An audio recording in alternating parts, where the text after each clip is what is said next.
This week on the Mary Sunshine Show, we're back again, and we're talking all about the good, the bad, the ugly, the gross, the disgusting. Yeah, that's right. If you have MS, you think differently about all those things. Yes, we're talking about it today. Let's go. I'm ready to fly down 65, hit the coastline in the sunshine. I'm going to find my new high, hit the coastline in the sunshine.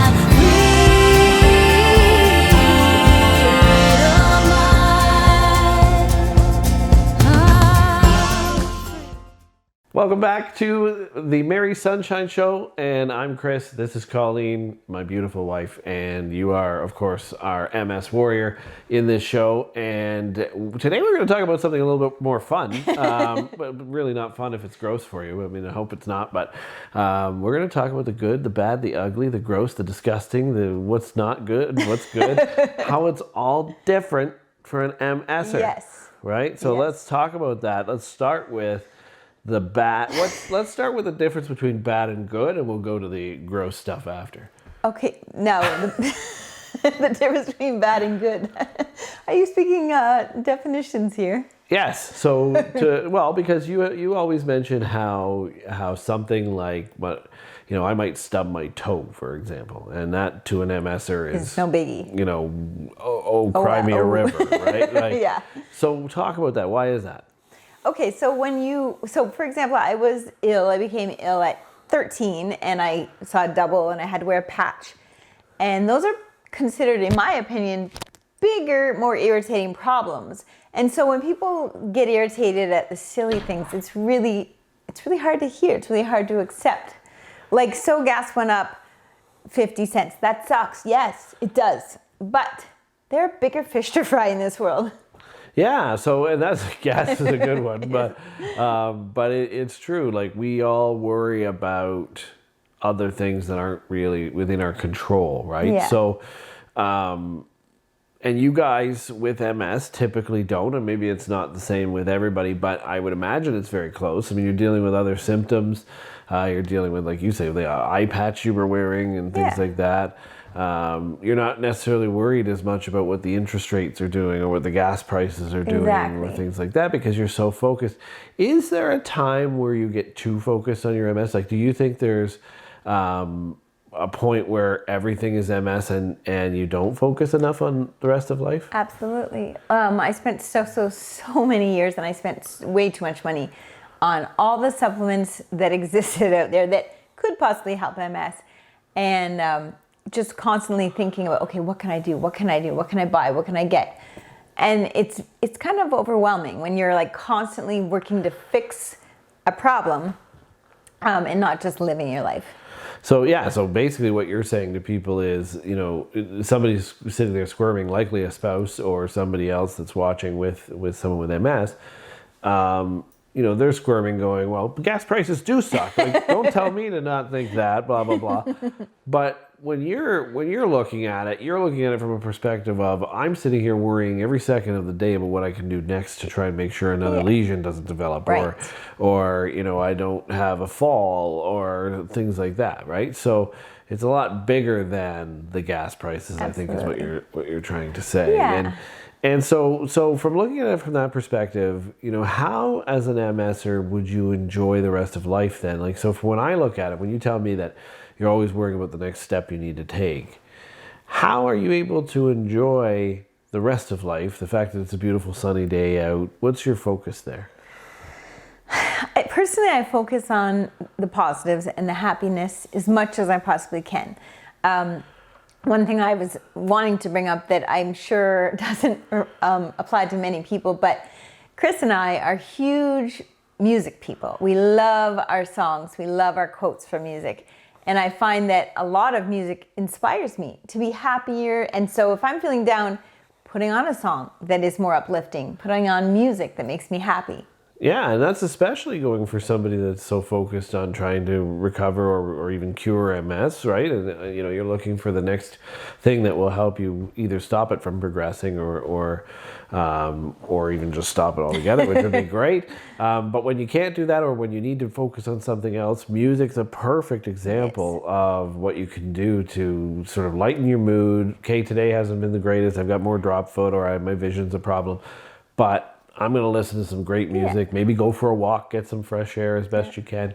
All types of things that maybe other people don't think about as much. They should. You should still always put on music, because I'm a big music lover. Well, and the best part about music is you don't even need to stand. You can just sit and listen. Exactly. You don't have to do anything physical. It's all listening. And it can change your whole mindset, can it, for the whole Yes, absolutely it can.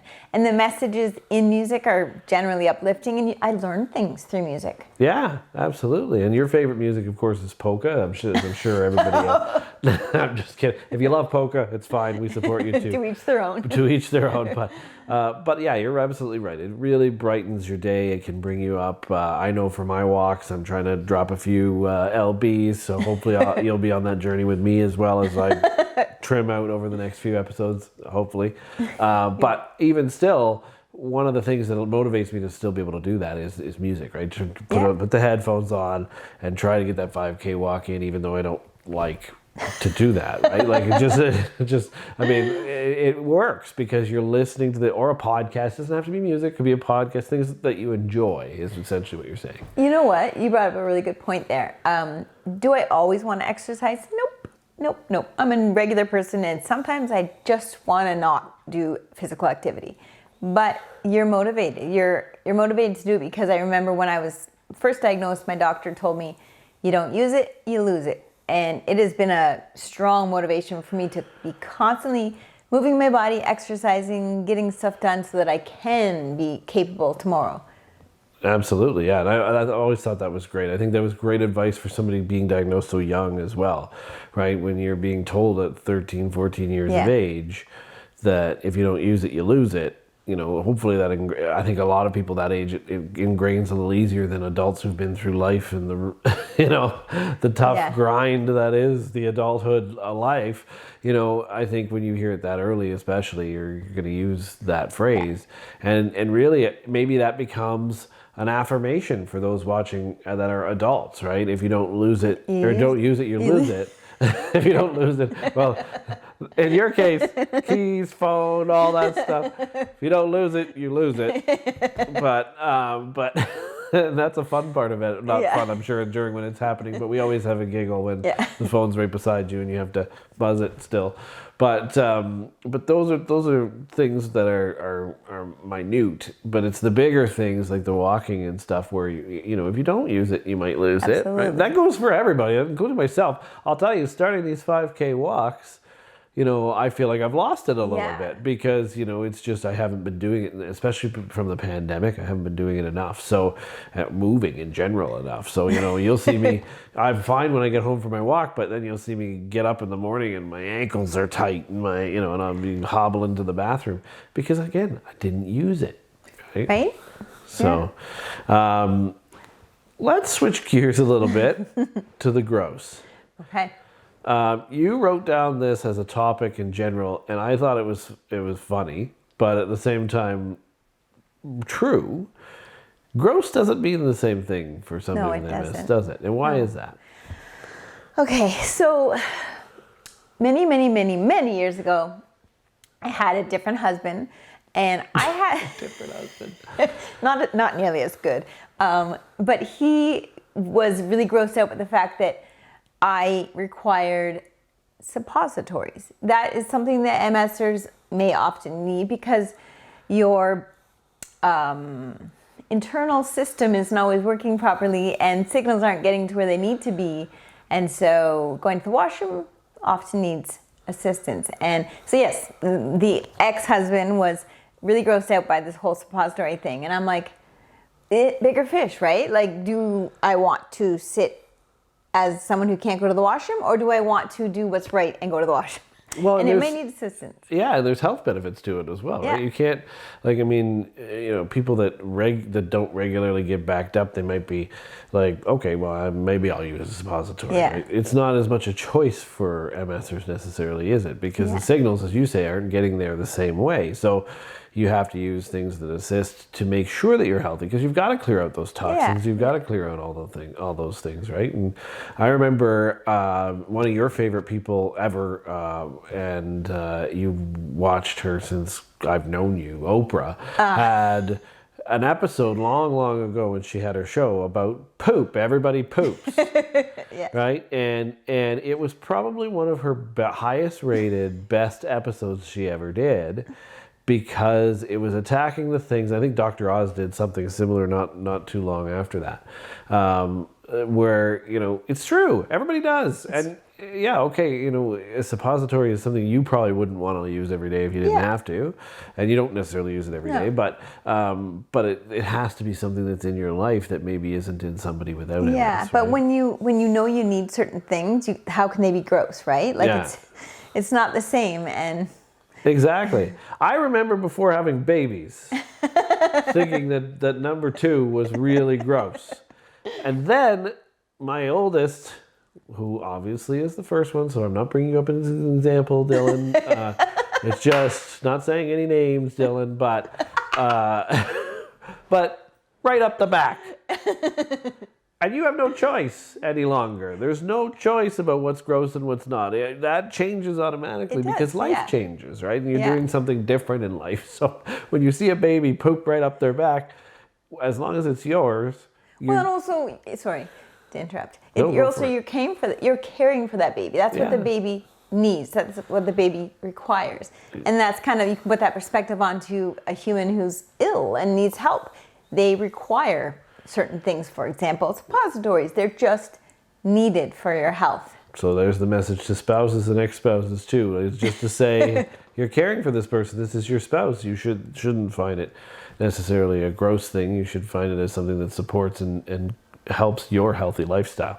On that note, like, what are some of the other things that you would say don't bother you as much as it would a non-MSer? That's a question I have no idea. That's a question you have no idea how to answer. But I think there's a lot. Like, there's things that for you, and I love that answer because I put you on the spot. That one wasn't planned, as you can tell. But none of these really are. We're just having a conversation. But one thing I would say that you don't, like, if a bug gets squished or something, that I would, like a June bug, blah, I can't even just thinking about a June bug, I can't deal with it, and it doesn't even bother you because you've been through so many other things, different tests, you've Yeah. gone through Oh, God, MRIs, yeah. you've gone through all these other things that everybody else isn't really doing. Prime example would be an infusion. For me, I'm somebody who has a hard time even just donating blood because I don't want to see it. Right? You think I'm ridiculous for that, right? Because Yeah, when you sit for, what is it, 6 hours or maybe more for your infusion, it's very exhausting and boring.